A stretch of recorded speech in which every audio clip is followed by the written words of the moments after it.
Hello, everyone. I'm Dr. Michael Blodgett, the wing historian for the 349th Air Mobility Wing, and today I'm interviewing Colonel Terry McGee, who's retiring after 27 years in the Air Force. Hello, Colonel McGee. Hey, Dr. Blodgett. Thanks for taking some time with me and let me tell you a little bit about myself and a little bit of background, especially here at the 349th. Oh, thank you for coming to us. One of the things I want to say is thank you for your service, but also congratulations. 27 years. That's a long time. A long time. What is it that brought you to the Air Force? You know, I was raised in an Air Force family, so both my mother and father are Air Force. My dad retired, 28 years Lieutenant Colonel, active duty and reserve. And my mom was 8 years medical corps as an occupational therapist. And in our family, not just the Air Force, but aviation was in our blood. My mom is a certified flight instructor. My dad did flight instruction on the side. The family had a small airplane. So I think it was only natural at some point after college that when I had that call for military service, it was the Air Force. Okay, great. So tell us about your commissioning process. Tell us about how you become a pilot. Yeah, so the commissioning process is interesting. I did the long tour, if you will, in college. As a student, was working on student tenure, which when I discovered it wasn't a thing, I had to graduate. So I was running out of time to become a pilot. I believe the age cutoff was 25 at the time, and I was creeping up on that. I think I was 24 and a half. So I went to my dad and I asked, hey, how can I get into the military? I'd like to fly. And what we did is I applied for the officer training school at Maxwell Air Force Base in Montgomery, Alabama. And so that was my commissioning source with the basic training, if you will. And from there, I was assigned to Laughlin Air Force Base for pilot training. Now, the interesting part is my retirement is 27 good years, but I was what is known as the delayed enlistment program. In December of 97, I got to raise my right hand and take the oath, and I was supposed to go to a flight screening program in Hondo, Texas, but the program had been on pause due to some accidents at other locations. And so I was stuck in limbo for almost 6 months, and where they said, we're just going to bypass that step. I already had flight ratings with the FAA, and so I went direct. So I have 6 months at the pay grade of E5 with no rank and points only. It was a weird little moment in time. I can well imagine. So tell us a little bit about your career. Thumbnail sketch, if you will, of your various assignments. Yeah, absolutely. So out of pilot training, I did very well, and I got what I consider a good assignment. It was competitive. I flew C-9s doing medevac based out of Yokota, Japan. That was a controlled assignment that you only get to do one tour, and that by taking that assignment, you were obligated for a follow-on. In my case, it was what was called a tanker follow-on, but that tanker misnomer, it was anything Boeing made with 4 engines at the time. So following Japan, I was assigned to Tinker Air Force Base, Oklahoma to fly the AWACS, the E3, which certainly not a tanker, but a Boeing with 4 engines. And that completed my 8-year basic commitment to the active duty. I separated and was hired on with the 336, the KC-135 squadron at March Air Reserve Base at the time. So I spent some time flying KC-135s. I then transferred out to McConnell Air Force Base in Wichita, continue to fly the KC-135, and then stand up the KC-46 initial operational test and evaluation. That was kind of the end of the flying line for me, especially rank-wise, so I moved on to the 4th Air Force Staff up in the A3, and then off to U.S. Transportation Command as a Joint Commander for a transportation unit before eventually coming here to Travis. Okay, fantastic. Everybody has some good and bad deployments. Tell me about one of the best deployments you ever had. Yeah, one of the most memorable was we were deployed to Guam, to Anderson Air Base. We were supporting the new F-22, it was newly released, and B-52s in a show of force against North Korea. So we would stage large departures and exercises to push the boundaries of North Korea and come back to Guam. Well, we had a lot of downtime on Guam, and so as would be natural between swimming, golfing, barbecues, and we had a slip and slide in front of our lodging on the grass that had to have been more than 100 feet long.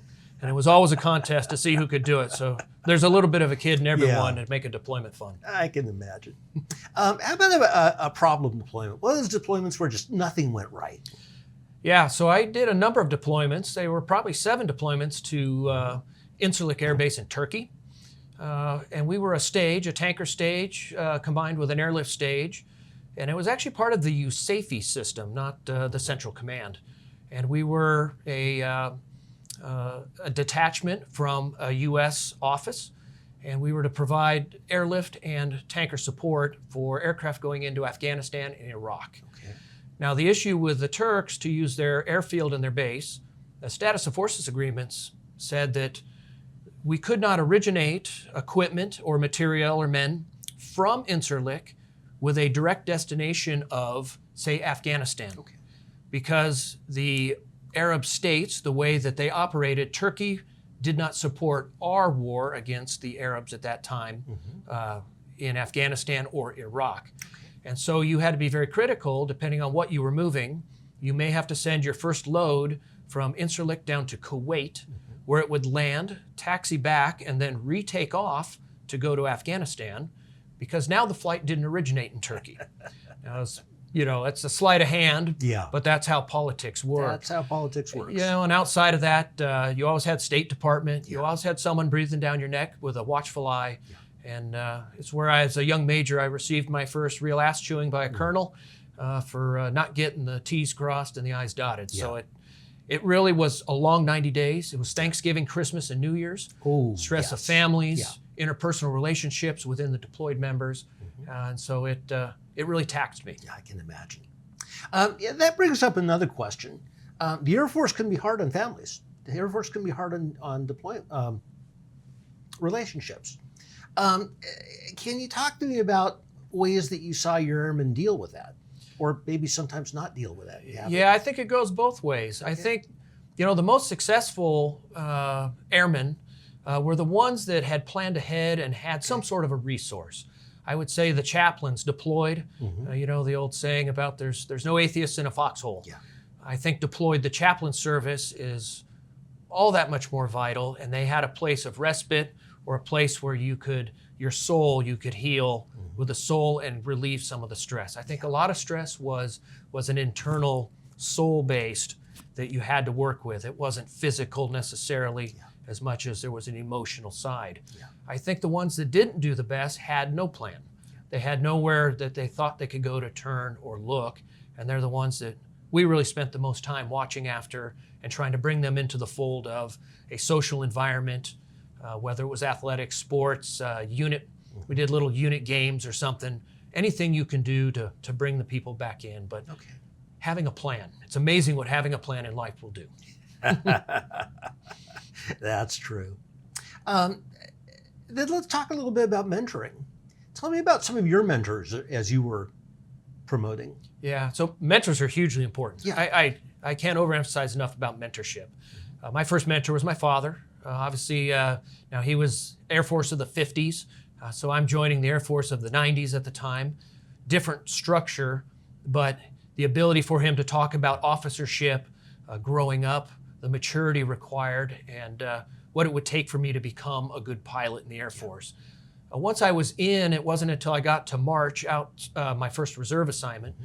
Colonel Mark Larson, who's now retired, at the time he was a major. I was a freshly minted major, and he took opportunity without asking to notice I had interest in something and then foster that interest by asking me to do projects or take chances in new leadership realms where that interest was shown. Eventually, as he moved on in his career, he became the wing commander out at McConnell Air Force Base for the reserve wing, the 931st. And he called me one day out at March and said, "Hey, would you like a challenge?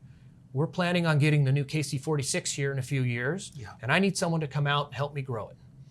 And so on a whim, I trusted him, and I took the opportunity to jump.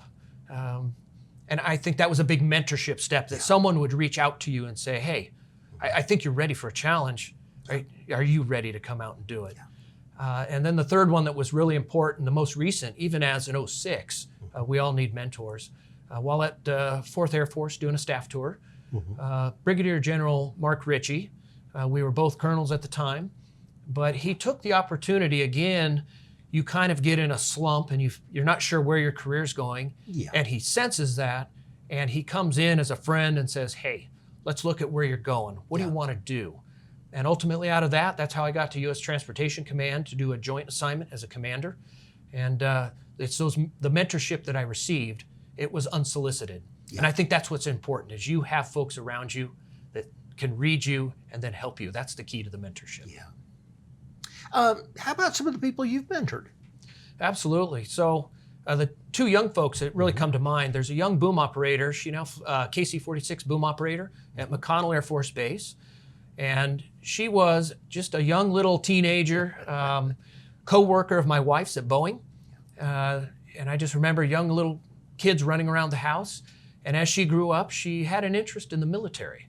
So her father pointed her towards my wife, Nicole, and I. And we talked to her. She was living in Oklahoma at the time. And I gave her an opportunity to go up and see my old unit at McConnell Air Force Base. And I said, go look at what they do. Yeah. See what they do and see if it interests you. And she immediately took interest to what they were doing. They called me and they said, this is a great young person. We want her to sign up. Yeah. So we got her to sign up and join, and she is now flourishing out there on McConnell Air Force Base, which is really good to see. That's magnificent. There's a young man that also came through Boeing, through my wife's work. His father was an airline pilot who passed away when he was a young man, and he always wanted to fly but didn't know how to get there. Had some interest in the military and no knowledge. Yeah. And so I took the time to bring him out to the base. We get him to air shows. He and I went flying one day in a small civilian airplane, and from there we nurtured that ember, and we got him out, and today he's a C-17 pilot out at March Air Reserve Base, and he's a close family friend now. Yeah. And he still calls us, he and his wife, and it's good to still have that relationship to help move them along as a young couple. Absolutely. Absolutely. One of the things that it occurs to me, the Air Force is going through a massive transition now. And the Air Force Chief of Staff on down has told us we've got to change to meet modern demands. You've seen the Air Force since the 90s. Talk about the strengths that we're working with as we make that transition. Yeah, so I think the biggest strength, which is universal throughout all my years of service, is the commitment to the mission. I think no matter how bad a continuing resolution gets, funding, manpower, we seem to never have enough, but the people in the military are committed to get the mission done, no matter how bad it gets. Yeah. Whether you're downrange, whether you're home at your unit just doing training like we do for a unit training assembly, everybody is still committed to the mission, no matter how bad it gets. And I think that's the core strength. I think the headquarters, the higher levels, they will want to make changes, and to them their overarching plan seems great. But as you get down, many echelons down, the pain ratchets up. Yes. And it becomes sometimes unbearable. But our folks inside are committed to seeing that mission through. And without that, we don't succeed as an Air Force. Absolutely. So you're taking off the uniform after 27 years. How do you feel about that? Anxious, glad, excited? You know, I'm actually glad. I'll go with glad. I'm not anxious because I'm doing this on my terms. Yeah. I've had a full career. I've actually gotten more opportunities than I ever imagined from when I started. Yeah. And I get to finish here at Travis, having gone through a wing command tour, and that's a pinnacle. This is the crown jewel, Travis Air Force Base, both active duty and reserve. This is the crown jewel for an 06 operationally. Okay. And so I'm limited in age. I joined the Air Force late, and so my age limits me to where I can go from here. Yeah. But I finish on a height of relevance, experience, operational acumen. I think this is the greatest way to end a career, lest I go kicking and screaming out the door. So it's good. I'm glad, and I think this is a fulfilling way to go out. That's great. So what would you say as you reflect back? Any thoughts you have about your service, about the people you worked with, about anything that comes to mind? You know, when I reflect back, I think the biggest, I don't know, it's not advice, but the biggest lesson I've learned is I think you get enamored. You come in at first, I get to fly airplanes, serve my country. That's a way. You know, if we look at it, you know, ways, means, and ends. Yeah.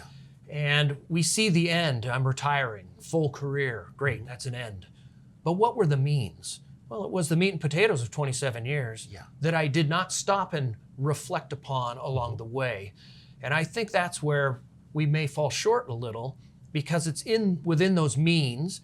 It's the interrelationships that we have. It's the successes and the failures, because we all learn from failure. Fail early, fail often was a motto I was taught. And we wait until the end of a career to reflect on that. And I think if we reflect more of it along the way in a continuum, and we take those lessons and we share them with a younger generation every 5 years, not every 27 years, I think that would benefit us all. And I think that would be the one lesson I take away. I wish I had spent more time reflecting and passing lessons learned along the way, rather than having to wait till the end and summarize them all. So what now? What do you plan now? Well, so I'm back civilian-wise as an airline pilot full-time. Okay. So I'll only be in a hotel 6 months out of the year, not 8 months. So extra time at home is very important. I think even though I have a successful relationship built around what I've been doing, I think, you know, the ability to have more time at home, take my wife on a real vacation. I'm not sure we really know what that is. It's always been attached to some military duty somewhere that we glom on and say it's a vacation. And this concept of free time. This is new to me. I don't know if it's free time or just less overbooked, but I look forward to getting out and doing some of the fun things, the hobbies, fishing, going back to the beach and getting surfing again. So. Well, thank you, sir. And I have to tell thank you, you, Doc. It has been an absolute joy to serve under you. Well, pleasure. I don't know Thank you very much. Served, but I enjoyed it. It was a pleasure. You did. We got you in uniform. That's right. You did, actually. Thank you very much. Yes, you betcha. All right, everyone, have a nice day.